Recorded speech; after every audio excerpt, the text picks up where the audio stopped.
నమస్తే, welcome to Leo news. Perni Nani గోడౌన్లో బియ్యం మాయమైన కేసులో ఆయన భార్య అయినటువంటి జయసుధ ప్రధాన ముద్దాయిగా ఉన్నారు. A1గా ఆవిడ పేరును చేస్తే A6గా పేర్ని నానిని చేర్చిన విషయం మనందరికీ తెలిసిందే. ఎటకీలకు అయితే నిన్న జయసుధ గారు విచారణకు హాజరయ్యారు. ఇక్కడ ఆవిడ విచారణకు నగర మేయర్ కారులో రావడం కూడా కొంచెం విమర్శలకు తావిస్తోంది. ఇక ముఖ్యంగా ఆవిడను పోలీసులు చాలా ప్రశ్నలు అడిగారని చెప్పి వార్తలు వస్తూ ఉన్నాయి. సో ఆవిడపై మరి పోలీసులు ఎలాంటి ప్రశ్నలు సంధించారు, మరి ఈ విచారణ ఎన్ని రోజులు జరిగే అవకాశం ఉంది, అలాగే మేయర్ కారులో రావడాన్ని ఎలా చూడొచ్చు, ఇలాంటి విషయాలన్నీ తెలుసుకుందాం. మనతో పాటు ఉన్నారు సీనియర్ అనలిస్ట్ అంకమరావు గారు.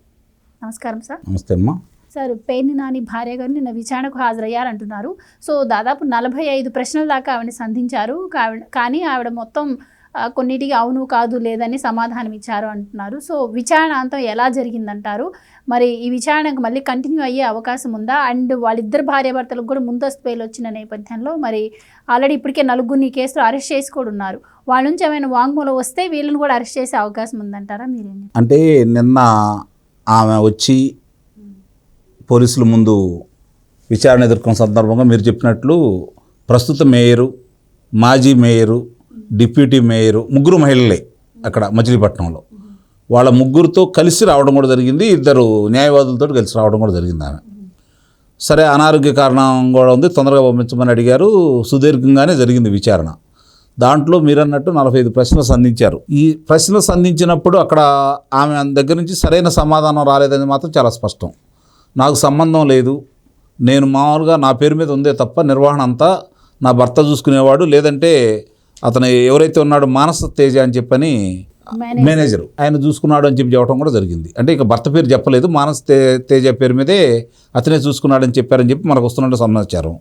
దీనికి సంబంధించి అక్కడ ఉన్నటువంటి అంత ముందు ఉన్నటువంటి అధికారి కోటిరెడ్డి, అలాగే ఆంజనేయులు అనే ఆయన మిల్లర్, ఆయన డ్రైవరు, వీళ్ళు 4 కాక ఈ భార్యాభర్తలు 2. మొదటి ముద్దాయి జయసుధ గారు, 6వ ముద్దాయి పేర్ని నాని గారు. ఇప్పుడు నిన్నటిదాకా నానా ఏ విషయాలు వచ్చినా సరే ఆ పార్టీకి సంబంధించింది ఏ విషయాలు వచ్చినా ఎదురుదాడి చేయడానికి ముందుకు వచ్చే వ్యక్తి పేర్ని నాని. అతను రావడంతో ముందు విషయాలన్నీ పక్కదో తన వాక్పటిమతో విషయాలన్నీ పక్కకు పట్టించే విధంగా మాట్లాడుతూ ప్రభుత్వాన్ని కాపాడుతూ ఎదురుదాడి చేసేవాడు. కాకపోతే ఇక్కడ నిన్న జరుగుతున్న విషయాలు ఏంటంటే స్పష్టంగా వాళ్ళకైతే అర్థమైపోయింది.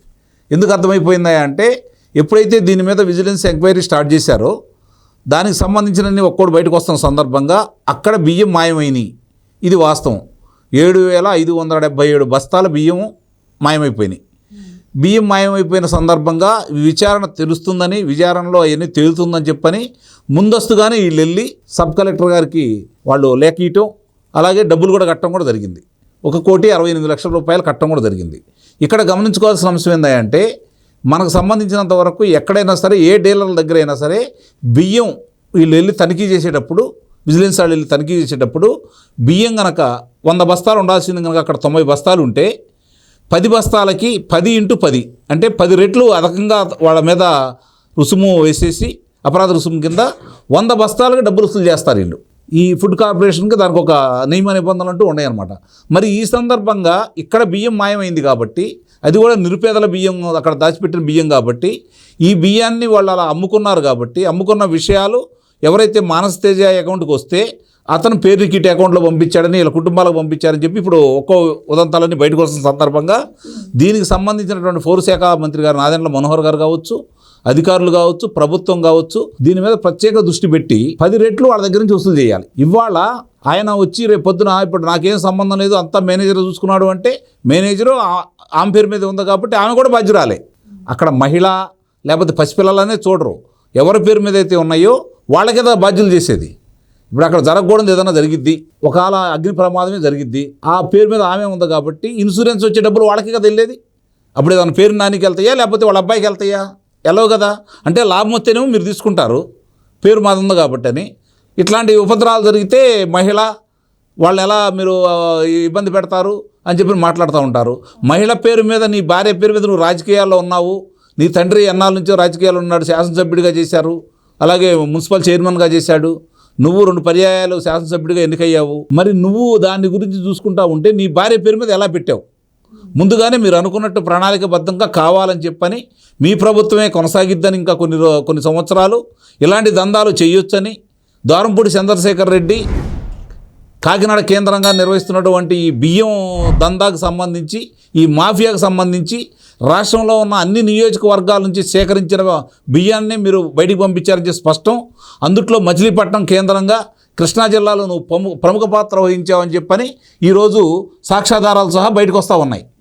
దీన్ని కాపాడుకోవడానికి నువ్వు నీ భార్యను అడ్డం పెట్టావని చెప్పి ఇప్పుడు భావించాల్సి వస్తుంది. ఇప్పుడు నీ భార్య బయటకు వచ్చి అక్కడ నేను వచ్చినప్పుడు చెప్పాలా, నాకేం సంబంధం లేదండి, నేను చూడలేదు, మా భర్త చూశాడా లేకపోతే వీళ్ళ చూశారని చెప్పి ఆమె చెప్పాలి.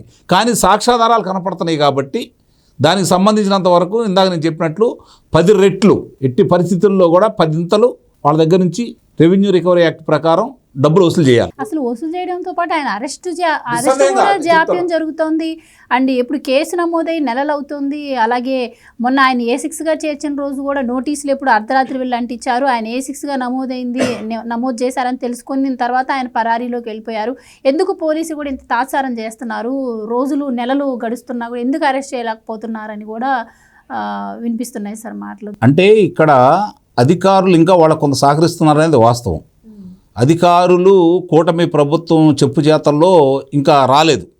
కొంతమంది సహకరిస్తున్నా కూడా ఎక్కువ మంది వాళ్ళతో కలిసి పనిచేసిన వాళ్ళు ఇంకా సహకరిస్తూనే ఉన్నారు. వాళ్ళు కూడా చూడండి, మీరు మొన్న చంద్రబాబు నాయుడు గారు కొల్లు రవీంద్ర గారిని, అలాగే నాదెళ్ల మనోహర్ గారి సమక్షంలో, అక్కడ కొంతమంది శాసనసభ్యులు ఉన్నారు అధికారుల సమక్షంలో, ఆడపిల్లల మీద మీ ప్రతాపం, ఏదన్నా ఉంటే పేరు నాని చూడండి, లేకపోతే వాళ్ళ అబ్బాయిని కిట్టుని చూడండి, ఈ విధంగా చెప్పుకుంటూ వచ్చాడు కదా. అది డైవర్షన్ పాలిటిక్స్ కావాలని వాళ్ళు చేస్తున్నటువంటి మైండ్ గేమ్ అనమాట. అది చంద్రబాబు నాయుడు గారిని ఏదో ప్రసన్నం చేసుకోవాలనే తలంపుతో చేస్తున్న కార్యక్రమాల్లో కనపడతా ఉన్నాయి. నిన్న చంద్రబాబు నాయుడు గారు కూడా వివరంగా చెప్పారు కాబట్టి, ముఖ్యంగా పేర్ని నాని అనే వ్యక్తి నిన్న అతను ఉదాహరించినట్లు నన్ను వీళ్ళు అధికారంలో వచ్చిన కానించి స్థానిక శాసనసభ్యుడు ఇప్పుడు మంత్రిగా ఉన్నటువంటి కొల్లు రవీంద్ర గారు నన్ను ఏదో విధంగా అదుపులో తీసుకోవాలని చెప్పని విశ్వ ప్రయత్నం చేస్తున్నాడు, తలకిందులుగా తపస్సు చేస్తున్నాడు. అది సాధ్యం కాదు. అతను కక్షపూరితంగా వ్యవహరిస్తున్నాడంటే, నాయనా నిజంగా నీ మీద కక్షపూరితంగా వ్యవహరించినట్లయితే ఏ ఆధారాలు లేకుండా చంద్రబాబు నాయుడు గారిని 52 రోజులు మీరు కారాగారంలో పెట్టారు. అతను నిన్ను 2వ రోజు 3వ రోజు అట్లానే అదుపులో తీసుకునేవాడు కదా. గతంలో ఏం చేశారో కనపడతా ఉంది కదా. మీ జిల్లాలో ఒక మహిళను తీసుకొని 12 రోజులు ఏం చేశారు? కనీసం బట్టలు మార్చుకునే అవకాశం కూడా ఇవ్వలేదు కదా. మరి ఆ రోజు ఆవిడ మహిళని గుర్తు రాలేదా? చంద్రబాబు నాయుడు గారు సతీమణి గురించి శాసనసభలో మాట్లాడినప్పుడు ఆ మహిళని గుర్తు రాలేదా? పవన్ కళ్యాణ్ భార్య గురించి నువ్వే మాట్లాడావు కదా. పవన్ కళ్యాణ్ గారి భార్య గురించి నువ్వే మాట్లాడావు కదా. పవన్ కళ్యాణ్ గారికి చెప్పు చూపించింది నువ్వే కదా. ఆ రోజు పవన్ కళ్యాణ్ గారి భార్య మహిళని నీకు గుర్తు రాలేదా? అంటే నీ దాకా వచ్చే తప్ప ఈ విషయాలన్నీ బయట రాలేదు. నువ్వు ఇప్పుడు శుద్ధపస కబుర్లు చెప్తా ఉంటే జనం వినే పరిస్థితిలో లేరు. చట్టం తన పని దాన్ని చేసుకుపోతుందని చెప్పి ఎంత స్పష్టమో దానికి సంబంధించిన ఆధారాలు ఉంటే ఇందాక మీరు అడిగినట్లు ఎందుకు ఇంత ఆలస్యం అవుతుందనే దాన్ని కొంచెం ఆలోచించుకోవాల్సిన పరిస్థితి కూడా ఏర్పడతానే ఉంది. ఎవరు సహకరిస్తున్నారు, ఎందుకు సహకరిస్తున్నారు? నిన్న చంద్రబాబు నాయుడు గారు చెప్పిన దాన్ని బట్టి దీన్ని ఆయన ప్రత్యేకంగా చూస్తున్నారని అయితే ఒకటి అర్థమైపోతూ ఉంది. అది ఎంత త్వరగా చేస్తే వీళ్ళంత సంతోషంగా ఉంటారని అయితే శ్రేణులు ప్రజలు ముఖ్యంగా శ్రేణులు ప్రజలు కూడా ఇలాంటి వాళ్ళు చేసిన దోపిడీలకి, దొంగతనాలకి, హత్యలకి వీటన్నిటి కూడా సాక్షిభూతం వాళ్లే, బాధలు పడింది వాళ్లే, అనుభవించింది వాళ్లే, ఆస్తులు పోగొట్టుకుంది వాళ్లే, మనుషులు పోగొట్టుకుంది వాళ్లే. కాబట్టి వాళ్ళకి బాధ ఉంటుంది.